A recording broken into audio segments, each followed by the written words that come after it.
the host of the Stephan Livera podcast and the new member of the Swan team, the young Mel Gibson himself, Stephan Livera. Thank you. Thanks, Tone. Hey, everyone. Well, firstly, thanks to Gary for putting on an excellent conference. I'm very excited to be here. I'm talking about the idea of Bitcoining in an unfree world. So as you all know, I come from the prison island of Australia, and I was able to escape. And a very common question that people have had for me is, Stephan, how did you get out? And my answer is, I got really good at swimming. No, of course. So I had to get an exemption. I had to ask my overlords for permission to leave. And it was actually quite a difficult thing because a lot of people were trying to do this, but they were unable to. I was one of the rare few who was able to do it. And so that is quite concerning in that way. And so essentially, I was lucky in the way that I had sponsors and conferences who wanted me out. And so they would write letters saying, oh, yeah, we want Stephan out. But most people don't have that. And so you had to basically have some kind of job, some kind of evidence, and a lot of people I know were applying and trying to get out, and unfortunately were not able to. And a common question I get all the time on Twitter today is, oh, how do you do it? I'm trying to get out as well. You know, a lot of Bitcoiners, followers and listeners of the show who also want out, right? They want a chance at the freedom of not being stuck in prison island Australia. So I thought today I would offer a little bit of an insight around what happened in Australia. Like, how did Australia fall? Like, we all thought it couldn't happen here. It's meant to be one of the richest per capita nations in the world. It's meant to be a Western democracy. It's a Commonwealth country. These are all things that we would think, oh, okay, like they actually care about rights there, don't they? Maybe not. I don't know. And I'll tell you what, it's this funny thing where if you look at the perception of Australia from outside the world, it's, this, tough men who are, Crocodile Dundee and these kind of tough guys, and as the song goes, where women roar and men thunder, right? That used to be the perception of Australia.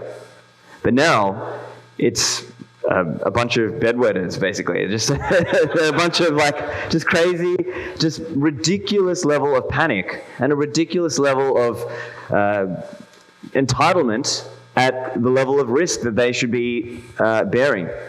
And so that's essentially what's happened. And in my view, it's that so many people have been put into such a ridiculous state of fear and hysteria, and that's why I prefer to call it Hysteria 19, that they will just accept any destruction of their rights. And this is not just like a one-off thing, right? I grew up in Australia. I've lived in Australia for over 30 years up until now, obviously, and now I'm a bit more of a nomad, but I'm basically not planning to go back anytime soon. I may not, so that's where I'm at the moment, right? Because if I go back, what am I going back into? Into a lockdown. Well, what's good about that? I'm going to miss out on all the Bitcoin events and all the great things that are going on outside Australia. And so I think many of the people in Australia don't understand the long-term ramifications of what they're doing. They think, do whatever you can to stop it now, right? And they think if the virus is spreading, the only conversation you're allowed to have is how much earlier or harder they should have locked down, or how much harder they should have been contact tracing, or how much harder they should have been vaccine mandating or mask mandating or whatever else.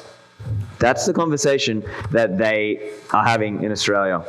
So let's talk through a few examples, a few lowlights of Australia. So there were some rescue dogs in a home, and this was in a council in I think it's more of a rural New South Wales council. And because of the lockdown laws, that council had interpreted, we don't want people to come and pick up the dogs, so we're just going to shoot them all. How crazy is this? How insane has the world gone that they think this is the way to go? And so these are real stories that I've just pulled and put up just to show you guys. And there's another one here where a 12-year-old girl is pepper sprayed for not wearing a mask outside, right? So a common question I'm getting is, oh, look, Stephan, how realistic is all that stuff going on there? Like, is that really what's happening there? And look, the short answer is yes. Now, in fairness, what comes up on the news is the worst of what you're seeing. But yes, there are extremely draconian rules in place for people in various states in Australia that you can't plan things because at any point they could just put you back into a lockdown. So you might be a couple who's trying to get married soon. Guess what? They just stopped your wedding, or they made it, 20 people only, or you can, no dancing at the wedding, or whatever. Just like crazy rules that don't even make sense. So because of this, no one can really plan for the future, right? And in our society, we need to be able to plan for the future. We need to be able to run a business or raise a family or, live our lives, take part in our hobbies and whatever else that gives our lives meaning. And unfortunately, people have forgotten that. They've lost sight of this. And so I guess the way I would put it, I think Australia became complacent. And so I think that's probably the message I would give to you all today is don't think it won't happen here, right? Because it can happen here, right? People thought Australia was this safe place, great standard of living, and all of these things. But Australia was also known as the quote unquote lucky country. So for 27 or 28 years, there was no recession in Australia. Australians probably had it too good for too long. And they didn't remember what made the society so great to begin with. And so that's why we're seeing these crazy stories. So anti-lockdown protest organizers being sent to jail. Police firing rubber bullets at unarmed protesters. And as you all know, Australia gave up the guns in 96. And so this is an unarmed population that they're just shooting on. And so these are the things that are going on in Australia. A couple more examples. So there was a pregnant woman arrested for posting an anti-lockdown protest in an area of Ballarat. So that's a little bit further away from Melbourne. So she was in a slightly less lockdown area than Melbourne at that time. And you saw that, most of you would have seen that video of this poor girl, and the police turn up to her house and cuff her and walk her out. It's ridiculous.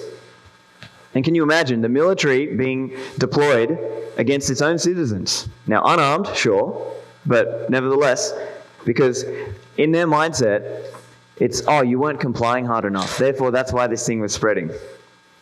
So there's lots of examples there. And, ultimately, what has it wrought? What have we gotten? What did they get out of it? This is what the cases look like in Australia. Now that's as of maybe 3 or 4 days ago, but close enough, right? So much for following the science. So we're living in an unfree world. And so let's talk a little bit about what does this population believe? So as I was mentioning before, they have just been put into such a ridiculous state of fear. And I think poor quality journalism, biased journalism, has helped act as like a megaphone for government propaganda, and has, instead of challenging government politicians and bureaucrats, medical bureaucrats, we're following the science, right? They have just acted as an amplifier. They've just been a megaphone, and they've never really seriously challenged what's going on. And so the people are just living in ridiculous levels of fear. So this is So this is a relatively recent, now this is from about a month ago, and just for anyone who can't read the stats there, so the figure, it's saying, how satisfied are you with your state government policies to provide protection against the spread of COVID-19? And so here are some of the policies and restrictions. So in terms of lockdowns and stay-at-home restrictions, 57% were satisfied with lockdowns, right? So you think, just think like, so I guess the point I'm trying to convey here is that sometimes people say, oh, just stay and fight, right? Like, don't leave. Well, what do you do? What do you do when the people you live around don't believe in your freedom? Right? So here's a few more examples. So here, restrictions on interstate travel or border closures. 60% of people agreed with that. Or density limits at public events. 62% agreed with that. All right, and even if you are running, and here, 68% agree with mask wearing. As in compulsory mask wearing, that is, not a choice, right? That's ultimately what I think. If you're a Bitcoiner, you believe in choice, you believe in liberty, and sadly, in some countries of the world, you are in a very, very small minority, right? And of course, I think in America, there's a lot more people who actually do believe in freedom, but it seems that number is dwindling. So it's quite unfortunate. Now, this next slide is going to be a bit concerning. So, this one is from about a week or two ago. So, this is what's going on in Australia now, right? Because what the politicians have done is they've put it in this way. They've said, oh, look, you're not free until 80% of the population gets vaccinated. And as you might have seen, Premier Gladys Berejiklian, the Premier of New South Wales, has now literally made it that people who are vaccinated have more freedoms. They get 1 extra hour than people who are not unvaccinated of time to go outside. Right? So it's just insane, the mindset, because people feel they've been put into this state now where they think they've been turned against each other. Right? It's divide and conquer. They've managed to say, oh, look, you're not free because that other guy didn't take the vaccine. You're not free because that other guy did the wrong thing, went about his business, So this is the world we're living in, right? And so this is quite a concerning statistic as well. So this is Melbourne Institute. They did a survey, and essentially, figure 1: once everybody has had a chance to get vaccinated, would you support your employer getting all employees vaccinated, i.e., compulsory vaccination? 73%. That is the number. 73% believe in compulsory vaccination. That is the number in Australia. And as far as the nonsense about regular testing, even if they've all still been vaccinated, 68% across Australia still believe in regular testing. So we've all got to be taking these, nose rapes every whatever to continue going about our work or our lives. So these are just a few examples, right? So that's the hysteria angle of it. But here's the other thing. In Bitcoin world, we talk about financial sovereignty, right? You are the holder of your own private keys, and you run your own Bitcoin node, so you don't have to trust a third party when you receive those Bitcoins, right? But also, what about economic freedom? Australia has quite high taxes. So if you look in the background there, that chart, the top tax rate in Australia, so over 180,000 in AUD, Australian dollars. So just for your comparison, in US dollar terms, it's around $130,000. Right, so if you see that there, 45 cents for every dollar over that number, and then down the bottom, Medicare levy of 2%. So basically, 47 cents in every dollar above that threshold is going to the government. So if you're a high earner, why would you stay and live under this lockdown, compulsory vaccination, continual testing regime, continual not being able to plan and do things? So that's one of the interesting questions right now. I don't want to be too negative, right? Of course, I'm giving you a few examples of, real world, what's happening in Australia. But challenges in one place can be an opportunity in another. So I'm trying to share somewhat of a balanced perspective, that there are opportunities here about Bitcoining in an unfree world. And so just how much is that high tax costing? So for most people, they're earning a salary. Their employer is automatically deducting that salary deducting the taxes out of their salary. So they never see it. And so that's a huge thing, because you don't see how much you're paying. And so for those of you out there who haven't read The Sovereign Individual, it's a great book. I'm going to show you a couple interesting segments. So, do you think if you were hodling, if you were stacking and hodling with that saved tax dollars, how much would do you think you could get 10% or better? I think most people could, because you're losing millions in fiat terms, of course, in Bitcoin terms, whatever, do the calculations. But here's a segment from the book.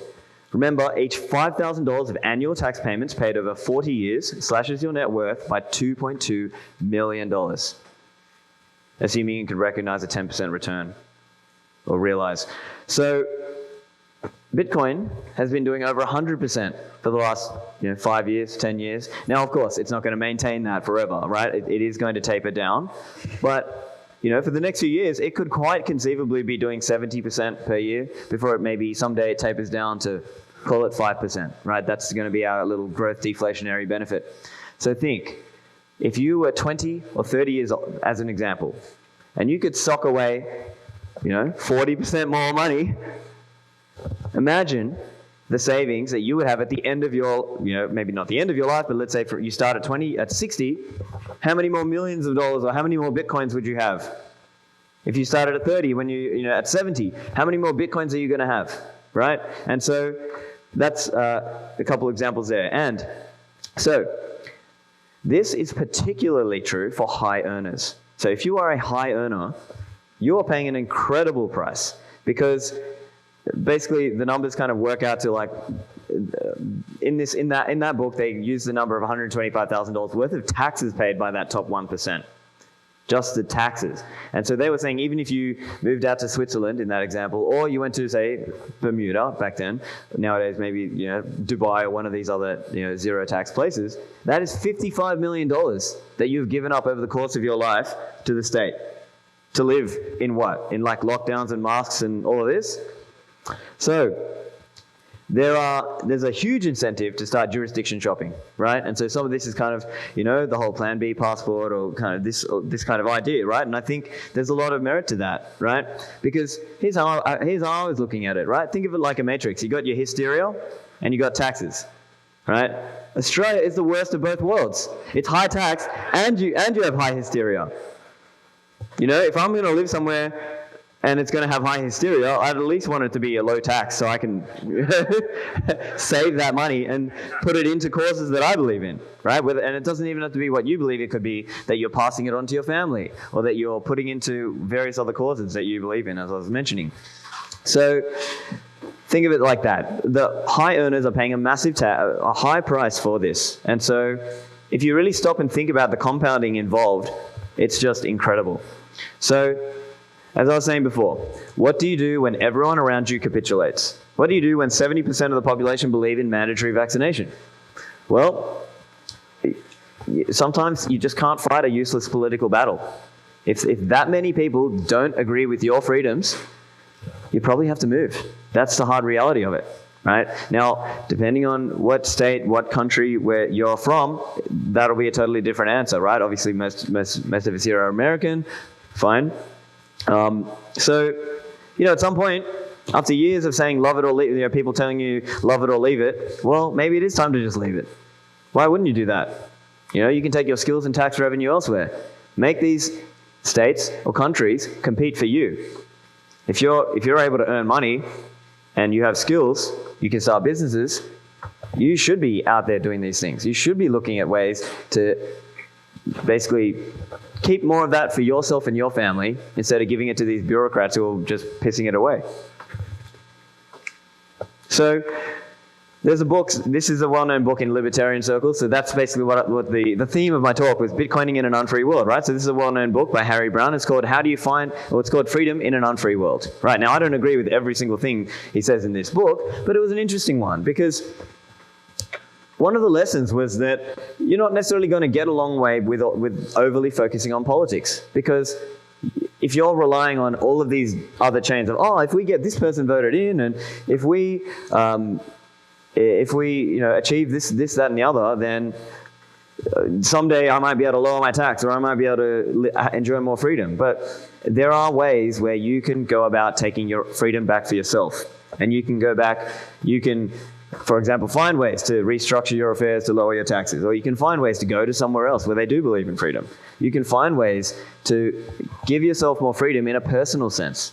And so I think that's part of the message, right? It means either go jurisdiction shopping or build a community of people who really do believe in what you believe and what we believe. So, of course, as I was saying, life isn't all about money, but we've kind of gone through that. So a few ideas in terms of at least how I was thinking about it, or at least how I'm thinking about it.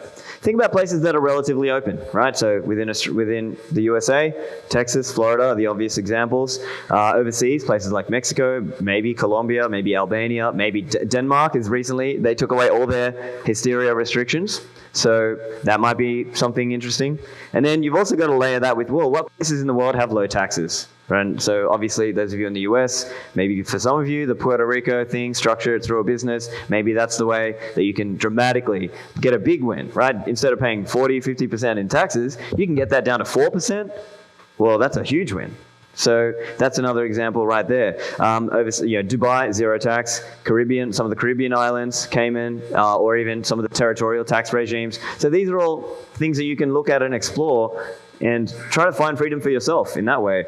There are trade-offs with all these things, but I guess for me, I've been looking at them and more seriously thinking about them now because my alternative of just living in Australia is horrible. So, I'm ready to look for something else, right? So there are different ways that you can go about this as well. So obviously the citizenship by investment programs, sometimes you can do it by setting up a business in that country and that will get you residency rights. You can live there and naturalize. There's all kind of different concepts that I've had to do a lot of reading and research and talking to experts over the last year or so, but these are some of the things I've been thinking about to try and achieve a bit more freedom for myself. And so you might need to learn, okay, there's citizenship, there's residency, and then there's residency for tax purposes. And so I'm an Australian citizen, but I'm no longer an Australian resident. And so learning to sort of how that works and how the tax of it works, you might need to consult an expat tax expert. Some of this stuff you are going to have to get your partner or your family on board with the idea. But I'll tell you what, like my parents are pretty much on board with the idea of leaving, so maybe I can sort of pull them out with me. And especially the harder the restrictions get, or the stuff in your area, then maybe that'll make it a little bit easier for you. Getting comfortable with some of the trade-offs as well. So, as an example, if you are like, well, okay, I'm willing to move overseas to get lower taxes, but I'm going to live somewhere that's maybe less developed. I'm going to live somewhere that's maybe I'm not going to get all the same things, or maybe there's certain crime risks maybe in certain areas, but I think you might sort of balance that and be okay with the overall trade-offs, because look, people live all over the world. You can find a way. There might be language difficulties and things, but you can find places if you're looking, basically. So so basically, depending on which regime you're under, you might need some expertise on how to achieve that in terms of fully becoming a non-resident for tax purposes. That's one example. So I think those are a few ideas in terms of what I was thinking about, just to try and achieve some more freedom. So I think to sort of summarize some of the ideas, I think.